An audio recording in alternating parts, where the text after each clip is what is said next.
Грција одбива да ја потпише програмата за воена соработка со Македонија за 2020 со кратенката МКД.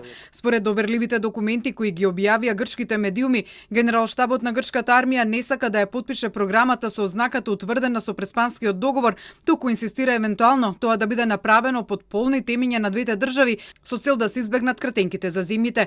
Она што паѓа во очи од факсимилите е дека грчката армија оваа година одбива да ја потпише програмата под МКД, бидејќи македонската страна минатата година ја потпишала под РНМ. Во акцијскиот план за 2019 со Северна Македонија, потпишан во рамки на програмата за воена соработка 2019, како и сите други релевантни активности, ознаката РНМ, Република Северна Македонија, беше користена со согласност од другата земја. Од Министерството за одбрана за Телма потврдуваат дека планот за билатерална соработка за 2020-та се уште не е потпишан, со очекувањето наскоро да се случи. Во контекст на ознаките за земјава, наведуваат дека се почитува Преспанскиот договор. Во контекст на информациите во одредени грчки медиуми поврзани со користењето на официјалната кратенка на нашата земја, укажуваме дека Република Северна Македонија доследно ја почитува конечната спогодба подпишана од двете земји.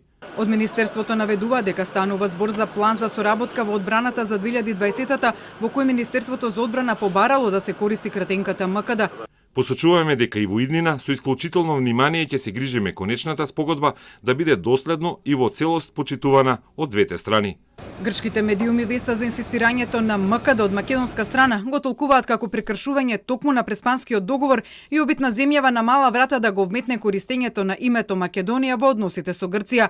Како поддршка на својата теза, грчките медиуми објавуваат и допис на грчкиот амбасадор во земјава Димитрис Јанакакис до Атина дека промената на ставот на властите во Скопје околу кратенката е поради предвремените парламентарни избори и оти во пресрет на 15 јули кратенката РНМ не им била прифатлива. Инаку со дописот Јанакакис го информирал грчкото министерство за надворешни дека европјаните не ги споделуваат аргументите на Грција за потребата за дополнително уредување на ознаката РНМ и оти нивниот став е дека ознаките за земјата се предвидени во Преспанскиот договор.